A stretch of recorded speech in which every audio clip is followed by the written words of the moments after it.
पाय फुफाटा रुतल काटा दिसल वाट तुझी झोकून आशा चालत राहतू गाडून टाक भीती पाय फुफाटा रुतल काटा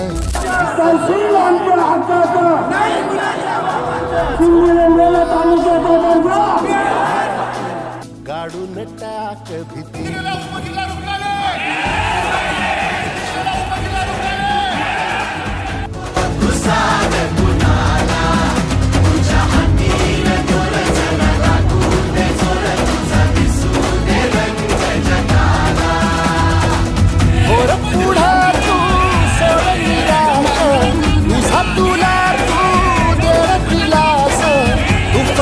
इथून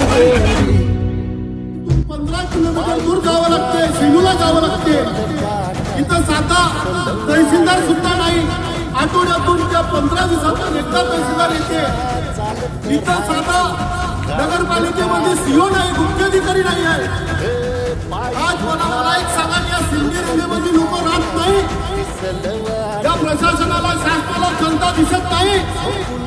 आणि एवढे सदन शेतकरी वर्ग आहे 99% या भागात. आज शेतकरी वर्ग असताना सर्व शेतकरी सदन आहे चांगले आणि सर्व पार्श्वभूमी चांगली असताना या भागामध्ये एक तहसीलदार नाही आहे. या भागामध्ये मुख्य अधिकारी सीओ नाही आहे. या गोष्टीचा आम्हाला खंत वाटते की या सिंधी रेल्वे काही शासन आहे, नगरपालिका सिंधी रेल्वे आहे. आणि अनेकदा निवेदन दिले, मुख्यमंत्री साहेबांना निवेदन पाठवले, कलेक्टर साहेबांना निवेदन पाठवले, एसडीओ साहेबांना निवेदन पाठवले, तहसीलदार साहेबांना निवेदन पाठवले. पण सिंधी रेल्वेचा हा जो मुद्दा, हा विषय याच्याकडे कानाडोळा करून कोणी प्रशासन आणि शासन लक्ष द्यायला तयार नाही आहे. आमच्या 3 मागण्या आहेत. या 3 मागण्या आमच्या पूर्ण करावं.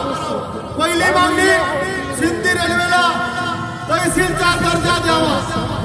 दुसरी मागणी, सिंधी रेल्वेमध्ये उपजिल्हा रुग्णालय द्यावं. कारण की हिंगणघाटमध्ये जिल्हा रुग्णालयाचा दर्जा मिळालेला आहे. 400 खाटाचं हॉस्पिटल मंजूर झालेलं आहे. त्याचे पैसे सुद्धा आलेले आहे. म्हणून आम्ही अशी मागणी करतो की सिंधी रेल्वेमध्ये उपजिल्हा रुग्णालय देण्यात यावं.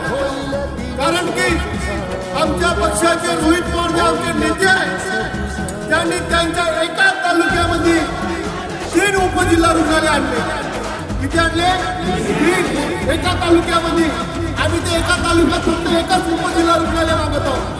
तर आमची दुसरी मागणी आहे की या भागामध्ये नॅशनल हायवे जवळ असल्यामुळे मोठ्या प्रमाणात ऍक्सिडेंट होतात आणि इथून 20-25 किलोमीटर दूर सेवाग्राम आणि वर्धा आहे.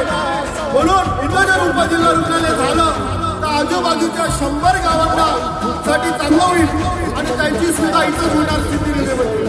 तिसरी मागणी आहे का इथे तहसीलदार आणि नगर परिषदचा सीओ हा कायमस्वरूपी द्या. आठवड्यातून तो एकदा येतो आणि त्याला जर काम असलं तर तो येत नाही, 15 दिवसानंतर येता येतो. हा खूप अन्याय आहे.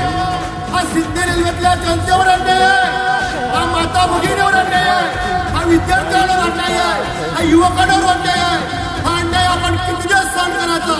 म्हणून आज आम्ही रस्त्यावर उतरून नगरपालिका आणि तहसीलदार यांना आज आम्ही सिंधी रेल्वे तालुका समितीच्या माध्यमातून या शासनाचा, या प्रशासनाचा आणि या सत्ताधारी नेत्यांचा आणि सत्ताधारीचा आम्ही निषेध करतो, जाहीर निषेध करतो.